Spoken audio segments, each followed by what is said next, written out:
Hi friends, Shri మాత్రే నమః. ఓం నమ శివాయ. ఓం శ్రీ సాయిరామ్. ఛానల్లోకి స్వాగతం అండి. ఫిబ్రవరి 9 ధనుసు రాశి వారికి అదృష్ట సమయం వచ్చేసింది. ఎంతో కాలం నుండి 8 శుభవార్తలను అయితే వినబోతున్నారు. ఫిబ్రవరి 9 తర్వాత మీకు ఈ శుభవార్తలు జీవితంలో ఆనందాన్ని తీసుకొస్తాయి. మరి 9 తారీఖు తర్వాత ఆ శుభవార్తలు ఏమిటి? ఈ శుభవార్తలు వినడానికి ఎటువంటి ప్రవర్తన కలిగి ఉండాలి? ఎవరితో మీరు జాగ్రత్తగా ఉండాలి? అలాగే ఏ దేవత ఆరాధన చేయాలనే అంశాలతో పాటుగా ఈ రాశి వారి గురించి ఆసక్తికరమైన విషయాలు ఈ వీడియోలో తెలుసుకుందాం. మీరు కనుక ఇప్పటి వరకు మన ఛానల్ని సబ్స్క్రైబ్ చేసుకోకపోతే సబ్స్క్రైబ్ చేసుకొని పక్కనే ఉన్న బెల్ ఐకాన్ నొక్కి ఆల్ సెలెక్ట్ చేసుకుంటే మేము ఇలాంటి వీడియోస్ అప్లోడ్ చేయగానే ముందుగా మీకు నోటిఫికేషన్ వస్తుంది. అలాగే వీడియోని ఎక్కడ కూడా స్కిప్ చేయకుండా చివరి వరకు చూస్తేనే మేమేం చెబుతున్నామో మీకు పూర్తిగా అర్థమవుతుంది. మిగిలిన రాశులన్నిటిలోకెల్లా ఈ రాశి వారిని చాలా ప్రత్యేకమైన వారిగా జ్యోతిష శాస్త్రంలో చెప్పబడింది. మరి ఈ రాశి వారు ఎందుకంత ప్రత్యేకము అంటే వీరికి ఉన్నటువంటి సహాయం చేసే గుణం, కార్యదీక్షత, కార్యదక్షత, సంయమన పాలన వంటివి అనేక అంశాలను కలిగి ఉండడం వలన ఈ రాశి వారు అందరికంటే ప్రత్యేకమైన వారుగా చెప్పవచ్చు. అయితే ఈ రాశి వారు ఈ సమయంలో జాగ్రత్తగా ఉండాలి. ఈ సమయంలో మీరు చేయవలసిన పని ఏమిటంటే ముఖ్యంగా ఎటువంటి పరిస్థితిలోనైనా సరే మౌనంగా ఉండడానికి ప్రయత్నం చేయండి. ఇలా గనక మీరు కొద్దిగా ఓర్పు పట్టి మౌనంగా ఉన్నట్లయితే ఇప్పటిదాకా మీరెవరు వినని పదే పదే శుభవార్తలు మీరు వింటారని చెప్పడంలో ఎటువంటి సందేహం లేదు. అయితే మీ ముందు నవ్వుతూ మాట్లాడే కొందరు వ్యక్తులు వెనుక నుండి మీ నాశనం కోరుకుంటున్నారు. వారెవరు అనే విషయం ఈ వీడియో చివరి వరకు చూస్తే మీకు అర్థమవుతుంది. ముఖ్యంగా 3 వ్యక్తులు మీ జీవితంలో పైకి ఎదగకూడదని మీ నాశనాన్ని కోరుకుంటూ ఉన్నారు.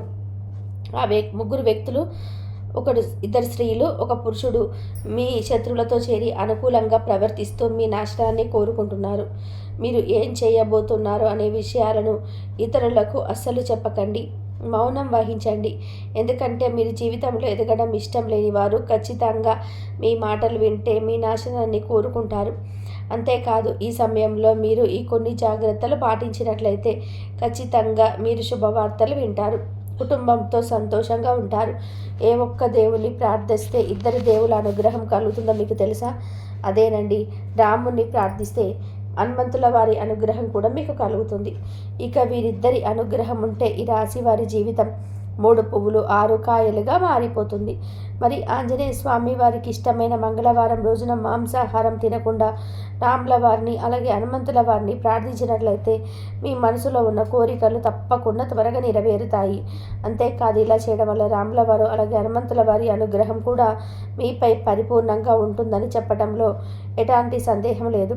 ఈ రాశిలో చాలామంది శని దోషాలతో బాధపడేవారు. అంటే ఏలినాటి శని, అర్ధమ శని, అర్ధాష్టమ శని, ఇలా అనేక రకాల శనితో కలిగే ఎటువంటి దోషాల నుంచి బయటపడాలి అంటే మంగళవారం నాడు ఆంజనేయ స్వామి వారిని విశేషంగా పూజించాలి.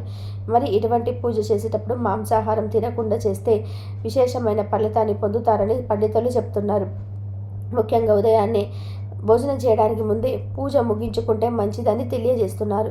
అయితే ఈ వీడియోను మీరు చివరి వరకు చూస్తేనే మీరు చేయకూడని తప్పులతో పాటుగా ఏ వ్యక్తులతో మీరు దూరంగా ఉండాలి అనే అంశాలు వివరంగా తెలుస్తాయి. అలాగే వీడియో నచ్చితే లైక్ చేసి మన ఛానల్ని సబ్స్క్రైబ్ చేసుకోవడం మర్చిపోకండి. ఇక 2వ తప్పు మీరు చేయకూడదు ఏమిటంటే మీరు కోపాన్ని అదుపులో ఉంచుకోవాలి. అలాగే కోపంలో ఉన్నప్పుడు ఎదుటి వారిని ఎంత మాట పడితే అంత అనకూడదు. అలాగే ఎదుటి వారిని దూషించకూడదు. ముఖ్యంగా మీ దగ్గర లేని వ్యక్తి గురించి మీ ఎదుటి వారిని నెగిటివ్గా చెప్పకూడదు. అలాగే వాడకూడని పదాలు వాడుతూ ఎదుటి వారిని దూషించడం కూడా మానుకోవాలి. ఎప్పుడైతే మీరు వాడకూడని పదాలు వాడతారో అది ఇంట్లో కానీ మీ పనిచేసే సంస్థలో కానీ ఇరుగు పొరుగు వారితో కానీ ఎక్కడైనా సరే ఇటువంటి పదాలు వాడినప్పుడు లక్ష్మీదేవికి ఆగ్రహం కలుగుతుంది. మిమ్మల్ని వదిలి వెళ్ళిపోతుంది. అప్పుడు మీ పేదరికం అనుభవించవలసి వస్తుంది. ప్రత్యేకించి ఈ సమయంలో మౌనంగా ఉండాలి. జాగ్రత్తలు తీసుకుంటే కనుక ఈ రాశి వారి ఈ సమయంలో శుభవార్తను ఖచ్చితంగా వింటారు. మీరు అనుకున్న పనుల విజయాన్ని కూడా సాధిస్తారు. మిమ్మల్ని ఎవరైనా రెచ్చగొట్టినా సరే, అనుకోడని మాటలని మిమ్మల్ని ఆవేశపరిచినా కూడా మీరు ఈ సమయంలో మౌనంగా ఉండడం వలన అనేక ప్రయోజనాలు పొందుతారు అనడంలో ఎలాంటి సందేహం లేదు. కొద్దిగా ఓర్పు వహించినట్లయితే కనుక జీవితంలో మీరు శుభవార్తలను వింటారు. అంతేకాదు మీరు జాగ్రత్తగా ఉండవలసిన ఇంకొక అంశం ఏంటంటే అందరినీ నమ్మి మీరు డబ్బుగా అప్పుకి ఇచ్చినట్లయితే కనుక మీకు డబ్బు తిరిగి వచ్చే అవకాశాలు చాలా తక్కువగా ఉంటాయి.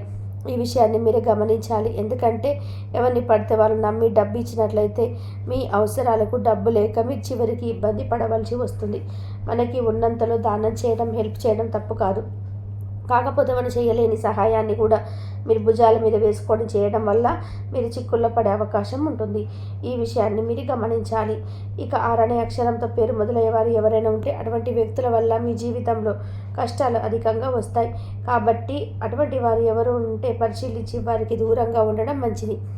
అలాగే కష్టాలు ఉన్నవారికి మీకు వీలైనంత సహాయం చేయడం వలన మీరు అదృష్టాన్ని పొందవచ్చు. అంతేకాదు, ఈ రాశివారు ఎవరైనా మంచి పొజిషన్కి తీసుకువెళ్ళాలి అనుకుంటే అలా చేసే శక్తి ఈ రాశి వారికి ఉంటుంది. వీరికి ఉన్న పలుకుబడిని ఉపయోగించి వీరికి కావలసిన వారిని అందలం ఎక్కించగలుగుతారు. వీరెవరిని కూడా గుడ్డిగా నమ్మకూడదు.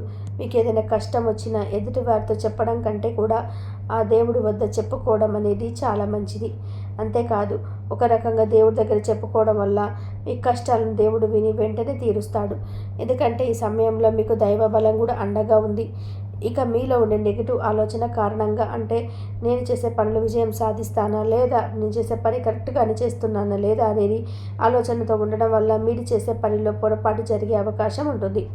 అందువల్ల ఎటువంటి నెగిటివ్ ఆలోచన లేకుండా దేవుణ్ణి నమ్మి దైవం మీద భారం వేసి మీరు పని చేసినట్లయితే ఖచ్చితంగా మీరు విజయాన్ని సాధిస్తారు.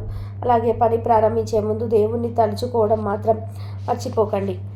పి ఇంకా ఎస్ అనే అక్షరాలతో పేరు మొదలయ్యే స్త్రీలతో జాగ్రత్తగా ఉండాలి. వారిని నమ్మి అన్ని విషయాలను వారితో చర్చించకూడదు. అంతేకాదు, వారికి ఎంత దూరంగా ఉంటారో మీకు అంత మేలు జరుగుతుంది. అలాగే ఆర్ అనే అక్షరంతో పేరు మొదలయ్యే మగవారు కూడా ఈ రాశిలో దూరంగా ఉండాలి. ఎందుకంటే ఈ ఇద్దరు స్త్రీలు ఇంకా పురుషుడు మీ నాశనాన్ని కోరుకునే వారిలో ఉండే అవకాశం ఉంది. ముందుగా చెప్పుకున్న విధానంగా ఈ అక్షరాలతో పేరు మొదలయ్యే ఇద్దరు స్త్రీలు అలాగే ఒక పురుషుడితో మీరు జాగ్రత్తగా ఉంటే మీ జీవితంలో మీరు ముందుకు వెళ్తారు. అలాగే మరిన్ని యోగవంతమైన ఫలితాలు పొందడానికి ఈ సమయంలో మీరు చేసుకోవాల్సిన దేవతారాధన చూసుకున్నట్లయితే గురువారం నాడు దత్తాత్రేయ, దక్షిణామూర్తి వంటి గురుస్వరూపాల ఆలయాన్ని దర్శించుకోండి. మాస శివరాత్రి రోజున అభిషేకం చేయించుకోండి. అలాగే సోమవారం నాడు శివుడికి విశేషంగా పూజ చేసుకున్నట్లయితే జీవితంలో ఉన్నతి పొందుతారు. చూశారు కదండి, ధనుసు రాశి వారు ఈ సమయంలో ఏ విషయంలో జాగ్రత్తలు తీసుకోవాలి. అలాగే ఫిబ్రవరి 9 తర్వాత మీకు ఎటువంటి శుభవార్తలు వినబోతున్నారు, అలాగే ఈ సమయంలో మీకు ఏ వ్యక్తులతో జాగ్రత్తగా ఉండాలనే అంశాలతో పాటుగా ఈ సమయంలో మీరు చేసుకోవాల్సిన దేవతారాధన గురించి ఈ వీడియోలో మనం వివరంగా తెలుసుకున్నాం కదా. ఈ వీడియో మీకు నచ్చినట్లయితే లైక్ చేయండి. మీ ఫ్రెండ్స్ అండ్ ఫ్యామిలీ మెంబర్స్లో ఎవరైనా ధనుసు రాశి వారు ఉన్నట్లయితే వారితో ఈ వీడియోని చేసుకోవడం మర్చిపోకండి. అలాగే ఇప్పటి వరకు మన ఛానల్ని కనుక సబ్స్క్రైబ్ చేసుకోకపోతే సబ్స్క్రైబ్ చేసుకొని పక్కనే ఉన్న బెల్ ఐకాన్ నొక్కి ఆల్ సెలెక్ట్ చేసుకుంటే మేము ఇలాంటి వీడియోస్ అప్లోడ్ చేయగానే ముందుగా మీకు నోటిఫికేషన్ రూపంలో వస్తుంది. కాబట్టి ధనుసు రాశి వారు ఓర్పు పట్టి మౌనంగా ఉన్నట్లయితే ఇప్పటి వరకు ఎవరు కూడా వినని శుభవార్త పదే పదే ఇప్పుడైతే వింటారు. మీ ముందు నవ్వుతూ మాట్లాడే కొందరు వ్యక్తులు వెనుక నుండి మీ నాశనం కోరుకుంటున్నారు. వారెవరు అనే విషయం ఈ వీడియో చివరి వరకు చూస్తే మీకు అర్థమవుతుంది.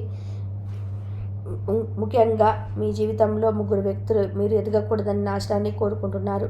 ఆ 3 వ్యక్తుల్లో 2 స్త్రీలు, ఒక పురుషుడు మీ శత్రువులతో చేరి మీ శత్రువునికి అనుకూలంగా